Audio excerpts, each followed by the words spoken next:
Hello friends, आज हम लोग देखेंगे भूगोल क्लास 11th के अध्याय थर्ड को देखेंगे। जो पृथ्वी की आंतरिक संरचना क्या स्ट्रक्चर है क्या है उनके बारे में विस्तार पूर्वक से देखेंगे। आप बने रहें, कुछ इंपॉर्टेंट फैक्ट को देखते हैं इससे रिलेटेड इस चैप्टर से। तो स्टार्ट करते हैं। पृथ्वी की प्रकृति के बारे में आप किस प्रकार का अनुमान लगाते हैं? क्या आपके अनुमान के अनुसार पृथ्वी क्रिकेट की गेंद की तरह एक ठोस गेंद है या यह एक खोखली गेंद है जिस पर चट्टानों की मोटी परत स्थलमंडल है? क्या आपने कभी टेलीविज़न पर ज्वालामुखी उद्गार दिखाते हुए चित्रों को देखा? क्या आपको ज्वालामुखी से निकलते हुए गर्म लावा क्या होता है? इससे जो निकलती है गर्म, इसी को लार्वा कहते हैं, गर्म लावा।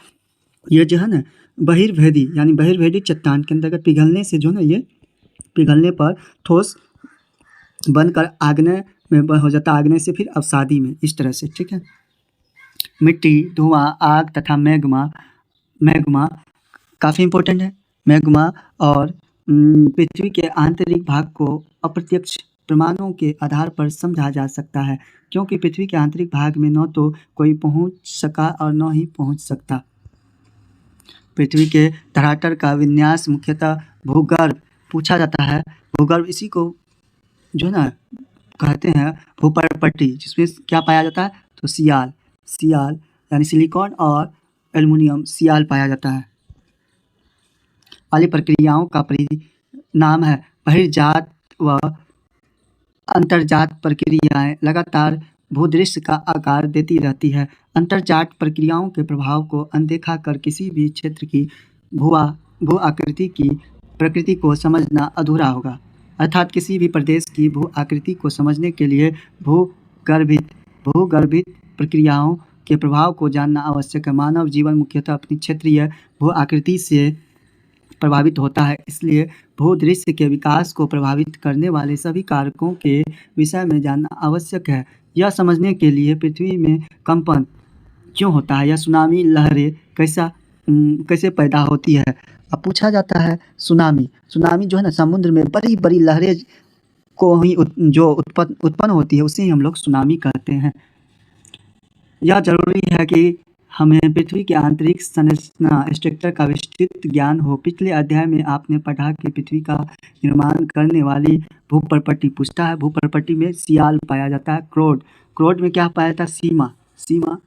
ठीक है। सभी पदार्थ परतों के रूप में विभाजित है, यह जानना भी अत्यंत है रोचक है कि वैज्ञानिकों ने कैसे इन परतों के संबंध में जानकारी प्राप्त की और प्रत्येक परत की विशेषताओं के बारे में अनुमान लगाया। यह अध्याय इसी विषय से संबंधित है। भूगर्भ की जानकारी के समाधान।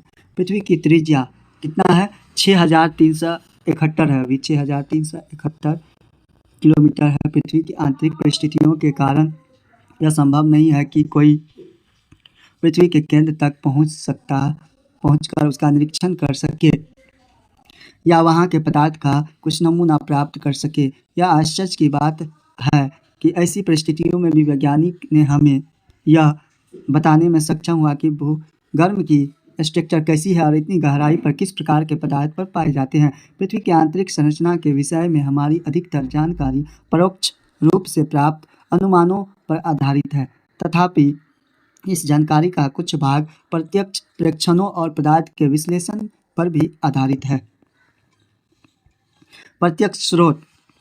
पृथ्वी से सबसे आसानी से उपलब्ध ठोस पदार्थ धरातलीय चट्टानें हैं, अथवा वे चट्टानें जो हम खनन क्षेत्र से प्राप्त करते हैं।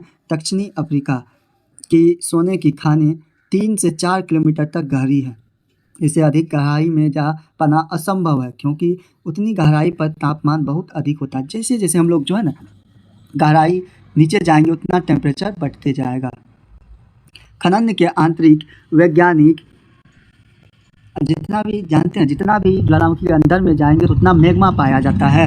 वैज्ञानिक विभिन्न परियोजनाओं के अंतर्गत पृथ्वी की आंतरिक स्थिति को जानने के लिए पर्पटी में गहराई तक छानबीन कर रहे हैं। संसार भर के वैज्ञानिक 2 मुख्य परियोजनाओं पर काम कर रहे हैं। ये गहरे समुद्र में प्रवेधन परियोजना व समन्वित महासागरीय प्रवेधन परियोजना। आज तक के सबसे गहरा प्रवेधन ड्रिल आर्कटिक महासागर में कोला क्षेत्र में 12 किलोमीटर की गहराई तक किया गया है। इन परियोजनाओं तथा बहुत सी अन्य गहरी खुदाई परियोजनाओं के अंतर्गत विभिन्न गहराई से प्राप्त पदार्थों के विश्लेषण से हमें पृथ्वी की आंतरिक स्ट्रक्चर से संबंधित असाधारण जानकारी प्राप्त होगी। ज्वालामुखी उद्गार प्रत्यक्ष जानकारी का एक अन्य स्रोत है। जब कभी भी ज्वालामुखी उद्गार से लावा पृथ्वी के धरातल पर आता है, यह प्रयोगशाला अन्वेषण के लिए उपलब्ध होता है। यद्यपि इस बात का निश्चय कर पाना कठिन होता है कि मैग्मा कितनी गहराई से निकला है। मैग्मा काफ़ी इंपॉर्टेंट है। जब देखते हैं ये जब ज्वालामुखी निकलती है तो इसके अंदर से मैग्मा निकलती है जो अंतर्वेदी होता है, जिसमें ग्रेनाइट पाया जाता है। काफ़ी अप्रत्यक्ष पदार्थ के गुणधर्म के विश्लेषण से पृथ्वी के आंतरिक भाग की अप्रत्यक्ष जानकारी प्राप्त होती है। खनन क्रिया में से हमें पता चलता है कि पृथ्वी के धरातल गहराई बढ़ने के साथ साथ तापमान एवं दबाव में वृद्धि होती है। इतना ही नहीं, हमें यह भी पता चलता है कि गहराई बढ़ने के साथ साथ पदार्थ का घनत्व भी बढ़ता है। तापमान, दबाव व घनत्व में इस परिवर्तन की दर को पूछा जाता है। गहराई के साथ क्या बढ़ेगा? तापमान, दबाव, घनत्व। ठीक है, कहा जा सकता है पृथ्वी के कुल मोटाई को ध्यान में रखते हुए वैज्ञानिकों ने विभिन्न गहराइयों पर पदार्थ के तापमान, दबाव एवं घनत्व के मान को अनुमानित किया। प्रत्येक परत के संदर्भ में इन लक्षणों का सविस्तार वर्णन इसी अध्याय में आगे किया गया है। पृथ्वी के आंतरिक जानकारी का दूसरा अप्रत्यक्ष स्रोत उल्काएं हैं, जो कभी कभी धरती तक पहुंचती है। हालांकि हमें यह भी ध्यान रखना चाहिए कि उल्काओं के विश्लेषण के लिए उपलब्ध पदार्थ पृथ्वी के आंतरिक भाग से प्राप्त नहीं होते, परंतु उल्काओं से प्राप्त पदार्थ और उनकी स्ट्रक्चर पृथ्वी से मिलती जुलती है।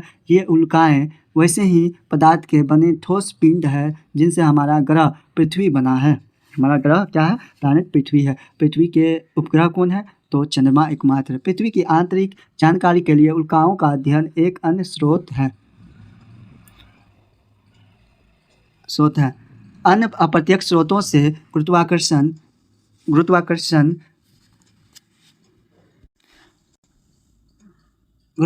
चुंबकीय क्षेत्र व भूकंप संबंधी क्रियाएं शामिल है। पृथ्वी के धरातल पर भी विभिन्न अक्षांशों पर गुरुत्वाकर्षण बल एक समान नहीं होता।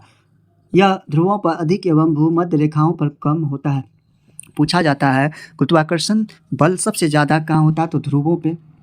ठीक है, पृथ्वी के केंद्र से दूरी के कारण गुरुत्वाकर्षण बल ध्रुवों पर अधिक और भूमध्य रेखा पर कम होता है। भूमध्य रेखा पर क्या होगा? कम होगा गुरुत्वाकर्षण। ध्रुवों पर सबसे ज़्यादा होगा। गुरुत्व का मान पदार्थ के द्रव्यमान के अनुसार भी बदलता है। पृथ्वी के भीतर पदार्थों का असमान वितरण भी इस भिन्नता को प्रभावित कर सकता है। अलग अलग स्थानों पर गुरुत्वाकर्षण की भिन्नता अनेक अन्य कारकों से भी प्रभावित होती है। इस भिन्नता को गुरुत्व या विसंगति ग्रेविटी एनोमेली कहा जाता है। गुरुत्व विसंगति में हमें भूपर्पटी में क्या पाया था? सियाल पाया जाता। पदार्थ के द्रव्यमान के वितरण की जानकारी देती है। चुंबकीय सर्वेक्षण भी भूपर्पटी यानी सियाल में चुंबकीय पदार्थ के वितरण की जानकारी देते हैं। भूकंपीय गतिविधियां भी पृथ्वी की आंतरिक जानकारी का एक महत्वपूर्ण स्रोत है। अतः हम कुछ विस्तार से इस पर चर्चा करेंगे। देखते हैं भूकंपीय तरंगों का अध्ययन पृथ्वी के आंतरिक परतों का संपूर्ण चित्र प्रस्तुत करता है। साधारण भाषा में भूकंप का अर्थ है पृथ्वी का कंपन। यह एक प्राकृतिक घटना है। ऊर्जा के निकलने के कारण तरंगें उत्पन्न होती है जो सभी दिशाओं में फैलकर भूकंप लाती है। देख सकते हैं पी तरंगे, ये काफ़ी इंपॉर्टेंट है। ये जो है ना तीनों स्थल या अवस्था में चल सकती है। पी तरंगे कौन कौन अवस्था? सॉलिड, उसके बाद गैस और लिक्विड, तीनों अवस्था में चल सकती है। ये एस जो है एस तरंगे, ये एस तरंगे सिर्फ सॉलिड में चलती है। इसी को हम लोग सेकेंडरी तरंग कहते हैं। ये जो है धरातलीय तरंग जो है ये सबसे विनाशकारी तरंग होता है, बहुत ही विनाशकारी होता है। इसका आयाम देखते हैं कितना है, पहुंचने का कम समय इसका है। इस तरह से देख सकते हैं आप लोग। रोकिए, पृथ्वी में कंपन क्यों होता है? प्राय भ्रंश के किनारे ऊर्जा निकलती है। भूपर्पटी यानी जो सियाल पाया जाता है, सेलों के गहन दरारें ही भ्रंश होती है। भ्रंश के दोनों तरफ सेलें विपरीत दिशा में गति करती है। जहाँ ऊपर के सेल खंड दबाव डालते हैं, उनके आपस का घर्षण उन्हें परस्पर बांधे रहता है। फिर भी अलग होने की प्रवृत्ति के कारण एक समय पर घर्षण का प्रभाव कम हो जाता है, जिसके परिणाम स्वरूप सेल खंड विकृत होकर अचानक एक दूसरे के विपरीत दिशा में सरक जाते हैं। इसके परिणाम स्वरूप ऊर्जा एनर्जी निकलती है और ऊर्जा तरंग सभी दिशाओं में गतिमान होती है। वह स्थान जहाँ से ऊर्जा निकलती है भूकंप का क्या कहते हैं, फोकस केंद्र कहते हैं। बहुत इंपॉर्टेंट है। भूकंप का जहाँ उद्गम होती है उसे हम लोग क्या कहते हैं, केंद्र या फोकस कहते हैं। इसका भी दूसरा नाम है अवकेंद्र। अवकेंद्र, इसको हाइपोसेंटर भी कहा जाता है। ऊर्जा तरंगे अलग अलग दिशाओं में चलती हुई, ये बीपीएससी में पूछा गया, चलती हुई पृथ्वी की सतह तक पहुंचती है। भूतल पर वह बिंदु जो उद्गम केंद्र के समीपतम होता है उसे अधिकेंद्र या एपिसेंटर कहलाता है। अधिकेंद्र एपिसेंटर पर ही सबसे पहले तरंगों को महसूस किया जाता है। अधिकेंद्र उद्गम केंद्र के ठीक ऊपर 90 डिग्री के कोण पर होता है। भूकंपीय तरंगे, अर्थक्वेक वेव, सभी प्राकृतिक भूकंप स्थल में ही आते हैं। इसी अध्याय में आगे पृथ्वी की विभिन्न परतों के बारे में पढ़ेंगे। अभी इतना समझ लेना पर्याप्त है कि स्थल मंडल पृथ्वी के धरातल से 200 किलोमीटर तक की गहराई वाले भाग को कहते हैं। भूकंपमापी, जिसको सिस्मोग्राफ, सतह पर पहुंचने वाले भूकंप तरंगे को अभिलेख करता है। भूकंप की तीव्रता सिस्मोग्राफ के द्वारा मापा जाता है। भूकंपीय तरंगों का अभिलेखी चक्र कर्व दिखाता है। यह वक्र 3 अलग बनावट वाली तरंगों को प्रदर्शित करता है। बुनियादी तौर पर भूकंपीय तरंगे 2 प्रकार की होती है। कौन कौन? भूगर्भित तरंगे, जिसको बॉडी वेव कहते हैं। यह जो है ना प्राइमरी सेकेंडरी दोनों होता है। कौन? भूगर्भित तरंगे जो है प्राइमरी और सेकेंडरी दोनों होता है। और दूसरा है धरातलीय तरंगे, जो सबसे विनाशकारी तरंग होती है। भूगर्भित तरंगे उद्गम केंद्र से ऊर्जा के मुक्त होने के दौरान पृथ्वी पैदा होती है और पृथ्वी के अंदरूनी भाग से होकर सभी दिशाओं में आगे बढ़ती है। इसलिए इन्हें भूगर्भित जो होते हैं ये प्राइमरी सेकेंडरी होता है, दोनों तरंग होता है। भूगर्भित तरंगे व धरातलीय जो काफ़ी विनाशकारी तरंगे होते हैं। सेलों के मध्य अन्योन्य क्रियाओं के कारण नई तरंगे उत्पन्न होती है, जिन्हें धरातलीय तरंग कहते हैं। ये विनाशकारी तरंग होता है। ये तरंगे धरातल के साथ साथ चलती है और तरंगों का वेग अलग अलग घनत्व वाले पदार्थों से गुजरने पर परिवर्तित हो जाता है। अधिक गहराई वाले पदार्थों में तरंगों का वेग अधिक होता है। पदार्थों में घनत्व के भिन्नताएं होने के कारण परावर्तन, जिसको कहते हैं ना रिफ्लेक्शन एवं आवर्तन रिफ्रैक्शन होता है, जिनमें इन तरंगों की दिशा भी बदलती रहती है। भूगर्भीय तरंगे कितने प्रकार के होते हैं? तो 2 प्रकार के होते हैं। इन्हें पी तरंगे कहते हैं। पी जो प्राइमरी तरंगे होते हैं। देखते हैं तरंगे व एस तरंगे का कहा जाता है। पी तरंगे तीव्र गति से चलने वाली तरंगे हैं। पी तरंगे जो होते हैं। एस तरंगे की बात करें तो एस तरंगे जो होते हैं सॉलिड सेकेंडरी होते हैं। इसी को अनुप्रस्थ तरंगे ही कहते हैं। एस तरंगे को ही हम लोग अनुप्रस्थ तरंगे कहते हैं। पी तरंगे की बात हो गई है। पी तरंगे तीनों अवस्था में स्थल में चल सकती है, सॉलिड, लिक्विड और गैस तीनों में। एस तरंगे को ही हम लोग सेकेंडरी तरंग कहते हैं। धरातल से सबसे पहले पहुंचते हैं, इन्हें प्राथमिक तरंग भी कहा जाता है।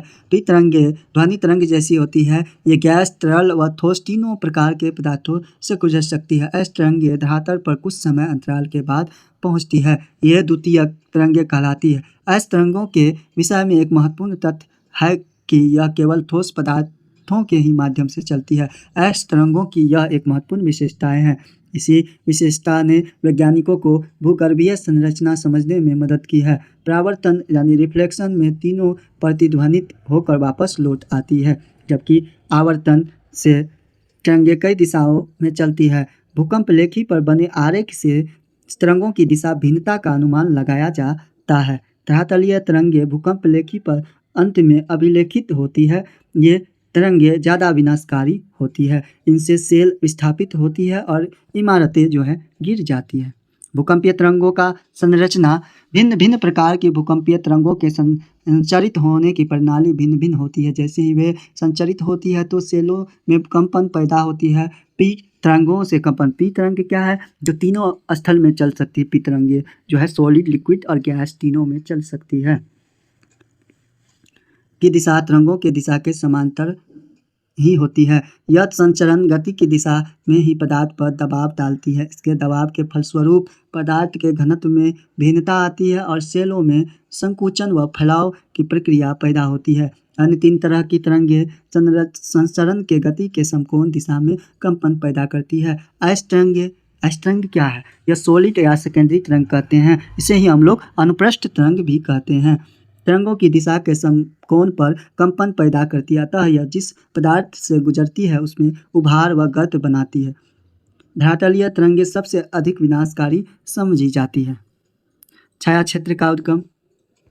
भूकंप लेखी यंत्र सिस्मोग्राफ पर दूरस्थ स्थानों से आने वाली भूकंपीय तरंगें अभिलेखित होती है। यद्यपि कुछ ऐसे क्षेत्र भी है जहां कोई भी भूकंपीय तरंग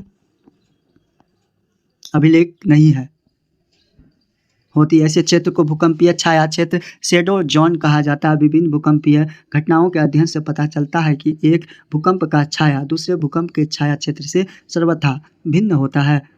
चित्र पॉइंट 3.2 में और ब में हम लोग देखेंगे पी व एस तरंगे। पी तरंग को ही हम लोग यह तीनों स्थल में चल सकती है, सॉलिड, लिक्विड और गैसीय, ठीक है। और एस तरंग जो होते हैं सॉलिड, इसी को हम लोग सेकेंडरी या अनुप्रस्थ तरंग कहते हैं। छाया क्षेत्र प्रदर्शित किया जाता है। यह देखा जाता है कि भूकंप लेखी भूकंप अधिकेंद्र से 105 डिग्री के भीतर किसी भी दूरी पर पी व एस दोनों ही तरंगों का अभिलेखन करते हैं। भूकंप लेखी अधिकेंद्र से 145 डिग्री से पूरे परे केवल देख सकते हैं आप लोग, ये देख सकते हैं पी तरंग जो है यहाँ से इसका जो है सेंटर है, फोकस है, इसी को यह तीनों अवस्था में चल सकती है, स्थल में चल सकती है, सॉलिड, लिक्विड और गैस। 105 डिग्री तक देखते हैं। पी तरंग का छाया क्षेत्र, ये कोड जो है ये पूछा जाता है, कोड नीफे पाया जाता है। पी तरंग का छाया क्षेत्र। फिर एस तरंग का किरण पथ। एस तरंग जो होता है सॉलिड या अनुप्रस्थ तरंग, इसी को ही कहते हैं। आप लोग देख सकते हैं यहाँ पी तरंग प्राप्त की जाती है।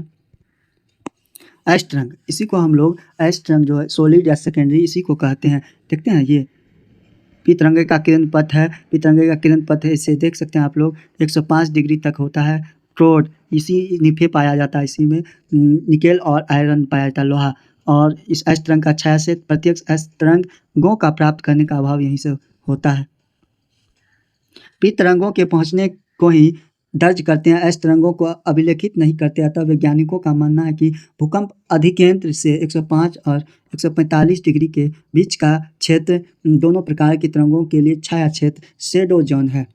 105 के परे पूरे क्षेत्र में एस तरंग नहीं पहुंचती है। एस तरंग को ही हम लोग जो है ना सॉलिड या सेकेंडरी कहते हैं, ये सॉलिड में पाया जाता है, अनुप्रस्थ तरंग भी कहते हैं। एस तरंगों का छाया क्षेत्र पी तरंगों के छाया क्षेत्र से अधिक विस्तृत है। भूकंप अधिकेंद्र के 105 से 145 डिग्री तक पी तरंगों का छाया क्षेत्र एक पट्टी यानी बैंड के रूप में पृथ्वी के चारों तरफ प्रतीत होता है।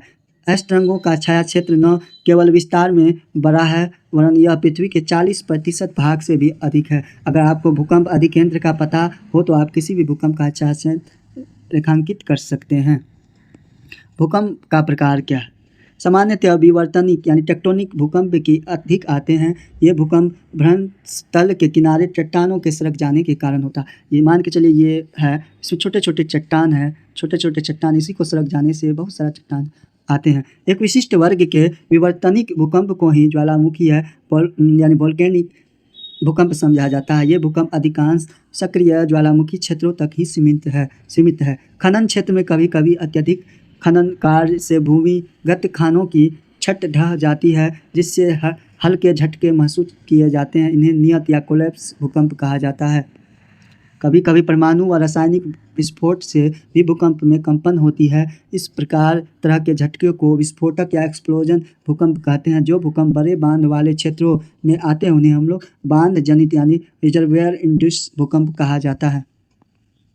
भूकंपों की माप।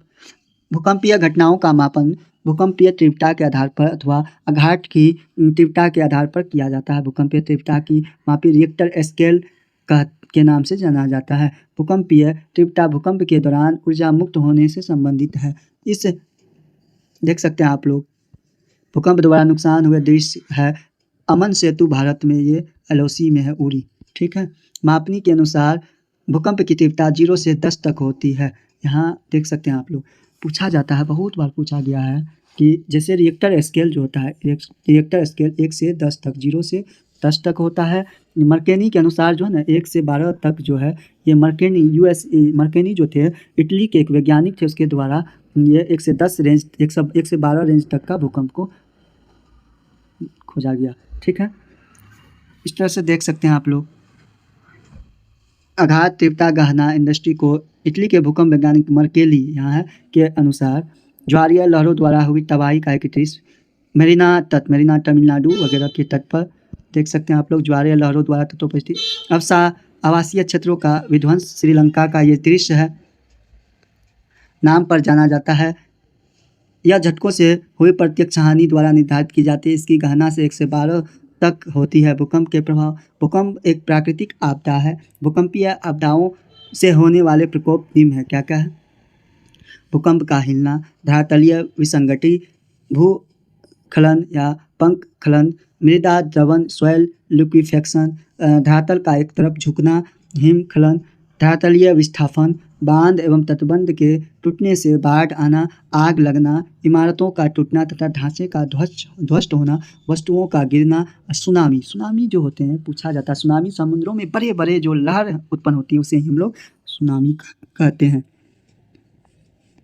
उपरोक्त सभी सूचीबद्ध प्रभावों में से 6 का प्रभाव स्थल रूपों पर देखा जा सकता है, जबकि अन्य को इस क्षेत्र में होने वाले जन व धन की हानि से समझा जा सकता है। सुनामी का प्रभाव तभी पड़ेगा जब भूकंप का अधिकेंद्र समुद्री स्थल पर हो और भूकंप की तीव्रता बहुत अधिक हो। सुनामी को आप में से भूकंप नहीं, ये वास्तव में लहरें हैं जो भूकंपीय तरंगों से उत्पन्न होती है। यद्यपि मूल रूप से कंपन की क्रिया कुछ सेकंड ही रहती है, फिर भी यदि भूकंप की तीव्रता रिक्टर स्केल पर 5 से अधिक है तो इसके परिणाम स्वरूप अत्यधिक विनाशकारी होती है। ये एक इम्पॉर्टेंट है, बीपीएससी में पूछा गया। 5 से अधिक रिक्टर स्केल को ही विनाशकारी भूकंप कहा जाता है। इम्पोर्टेंट है, ये बीपीएससी में पूछा गया है। ठीक है। भूकंप की आवृत्ति क्या, फ्रीक्वेंसी। भूकंप एक प्राकृतिक आपदा है। तीव्र भूकंप के झटके से जन व धन की अधिक हानि होती है। फिर भी ऐसा नहीं है कि विश्व के सभी भागों में तीव्र भूकंप ही आते हैं। केवल वही भाग क्षेत्र भ्रंश के समीप है ऐसे तीव्र झटके महसूस करते हैं। यानी भूकंप क्षेत्र के अंतर्गत जो भी भाग है वहाँ ही सबसे ज़्यादा महसूस होता है। हम ज्वालामुखी व भूकंप के वितरण का वर्णन अगले अध्याय में पढ़ेंगे। प्राय यह देखा गया है कि रिक्टर स्केल पर 8 से अधिक तीव्रता वाले भूकंप के आने की संभावनाएं बहुत ही कम होती है, जो 1 से 2 वर्षों में एक ही बार आते हैं, जबकि हल्के भूकंप लगभग हर मिनट पृथ्वी के किसी न किसी भाग में महसूस किए जाते हैं।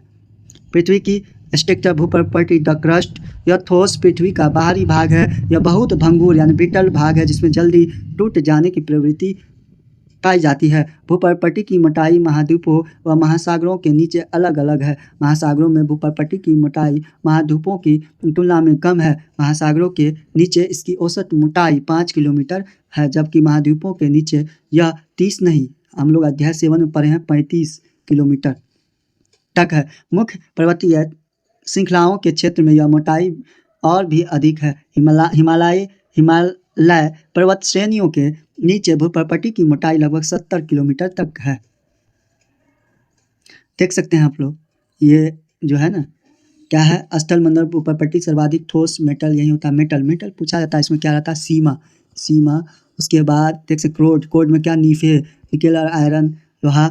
उसके बाद ठोस अवस्था में ये द्रव में रहता है। यह 2900 किलोमीटर रहता है, 5100 किलोमीटर। या दुर्बलता मंडल भूप्रॉपर्टी 0 से 100 किलोमीटर मोटी होती है।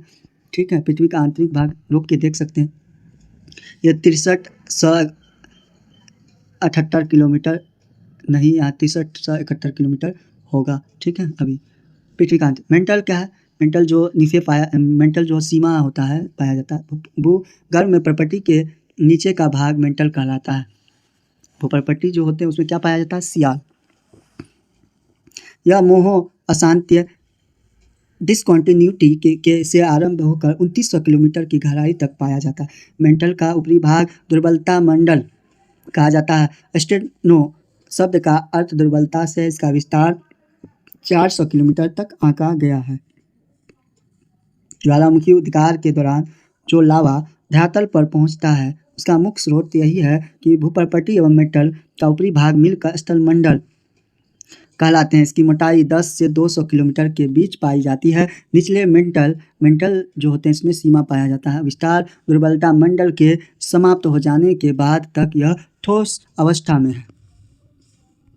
क्रोड जैसा कि पहले ही इंगित किया जा चुका है कि भूकंपीय तरंगों के वेग ने पृथ्वी के क्रोड को समझने में सहायता की है। क्रोड व मेंटल की सीमा 2900 किलोमीटर की गहराई पर है। बाह्य कोर आउटर कोर तरल अवस्था एवं जबकि आंतरिक कोर इनर अवस्था ठोस अवस्था में होता है।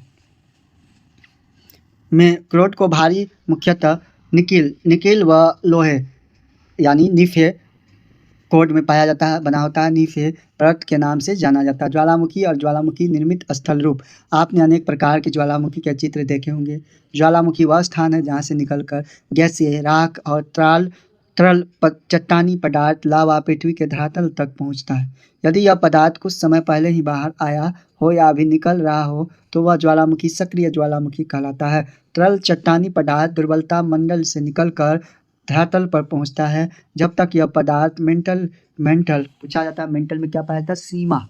मेंटल ऊपरी भाग में है, यह मैग्मा कहलाता है। मैग्मा जब भी भूपटल के ऊपर या धरातल पर पहुंचता है तो लावा कहा जाता है। वह पदार्थ जो धरातल पर पहुंचता है उसमें लावा प्रवाह फ्लो जो होता है, लावा के जमे हुए टुकड़ों का मलबा ज्वलन खांडिम ये पूछा जाता है। इसे चट्टानों के बड़े बड़े टुकड़े को ही हम लोग कहते हैं ज्वलन खांडिम। ज्वालामुखी बम राख धुलकन व गैसें जैसे नाइट्रोजन यौगिक सल्फर यौगिक और कुछ मात्रा में क्लोरीन हाइड्रोजन व आर्गन शामिल होते हैं। ज्वालामुखी उद्गार की प्रवृत्ति और धरातल पर विकसित आकृतियों के आधार पर ज्वालामुखियों को वर्गीकृत किया जाता है। कुछ मुख्य ज्वालामुखी निम्न प्रकार से है, देखते हैं। सिल्ट ज्वालामुखी, सिल्ट वैल्कोनेज। बेसाल्ट ज्वाला प्रवाह को छोड़कर पृथ्वी पर पाए जाने वाले सभी ज्वालामुखी में सिल्ट ज्वालामुखी सबसे विशाल है। हवाई द्वीप के ज्वालामुखी इसके सबसे अच्छे उदाहरण हैं। ज्वालामुखी मुख्यतः बेसाल्ट से निर्मित होते हैं जो तरल लावा के चट्टानों लावा के ठंडे होने से बनते हैं। यह लावा उद्गार के समय बहुत तरल है, इसी कारण यह ज्वालामुखी का ढाल तीव्र नहीं होता है। यदि किसी देख सकते हैं आप लोग, ये सिल्ट ज्वालामुखी है, ये ठीक है। यह सिंडर शंकु के आकार का, इसको देख सकते हैं, यह शंकु के आकार का है। तरह निकास नलिका वेंट से पानी भरकर भीतर चला जाता है और ज्वालामुखी विस्फोट भी हो जाते हैं। अन्यथा कम विस्फोटक होना ही इनकी विशेषताएं हैं। इन ज्वालामुखियों से लावा फवारे के रूप में बाहर आता है और निकास पर शंकु कोन बनाता है जो सिंडर कोन के रूप में विकसित होती है। मिश्रित ज्वालामुखी, इन ज्वालामुखियों से बेसाल्ट की अपेक्षा अधिक ठंडे व श्यान गाढ़ा या चिपचिपा होते हैं। लावा उजागर होते हैं। प्राय यह ज्वालामुखी भीषण विस्फोटक होते हैं। इनसे लावा के साथ भारी मात्रा में ज्वलन खंडाश्मी यानी इसी को चट्टानों के बड़े बड़े टुकड़े को ही हम लोग कहते हैं। पदार्थ व राख भी धरातल पर पहुंचती है। यह पदार्थ निकास नली मिश्रित ज्वालामुखी देख सकते हैं आप, ये निकल रहे हैं ज्वालामुखी सब के आसपास परतों के रूप में जमा हो जाते हैं जिनके जमाव मिश्रित ज्वालामुखी के रूप में दिखते हैं। ज्वालामुखी कुंड क्या है? ये पृथ्वी पर पाए जाने वाले सबसे अधिक विस्फोटक ज्वालामुखी है। आमतौर पर यह इतने विस्फोटक होते हैं कि इनमें विस्फोट होता है तब वे ऊंचा ढांचा बनाने के बजाय स्वयं नीचे धंस जाते हैं। धंसे हुए विध्वंसगढ़ लावा के गिरने से जो गड्ढे बनते हैं ज्वालामुखी कुंड यानी काल्डेरा कहलाते हैं। इनका यह विस्फोटक रूप बताता है कि इन्हें लावा प्रदान करने वाले मैग्मा पूछा जाता है। मैग्मा यह काफ़ी इम्पोर्टेंट है, ठीक है। मैग्मा जो होते हैं ये आप लोग देख सकते हैं, जब ज्वालामुखी निकलती है इसी से मैग्मा निकलती है, इसी में अंतर्भेदी कहते हैं ग्रे इसी को, और यह जो है ना अंतर्भेदी होता है ग्रेनाइट पाया जाता है। भंडार के न केवल विशाल है वरन इनके बहुत पास स्थित है। इनके द्वारा निर्मित पहाड़ी मिश्रित ज्वालामुखी की तरह प्रतीत होती है। बेसाल्ट प्रवाह क्षेत्र, यह ज्वालामुखी अत्यधिक तरल लावा उगलते हैं जो बहुत दूर तक बह निकलता है। संसार के कुछ भाग हजारों वर्ग किलोमीटर घने लावा प्रवाह से ढके हैं। इनमें लावा प्रवाह क्रमानुसार होता है और कुछ प्रवाह 50 मीटर से भी अधिक मोटे हो जाते हैं। कई बार अकेला प्रवाह सैकड़ों किलोमीटर दूर तक फैल जाता है। भारत का दक्कन स्टेप जिस पर वर्तमान महाराष्ट्र पठार का ज़्यादातर भाग पाया जाता है, ये पूछा जाता है, काफ़ी इंपॉर्टेंट है। दक्कन बृहत बेसाल्ट लावा प्रवाह क्षेत्र, ऐसा विश्वास किया जाता है कि आज की अपेक्षा आरंभ में एक अधिक बृहत क्षेत्र इस प्रवाह से ढका था। मध्य महासागरीय कटक ज्वालामुखी, इन ज्वालामुखियों का उद्गार महासागरों में होता है। ठीक है, कहाँ होता है? महासागरों में होता है।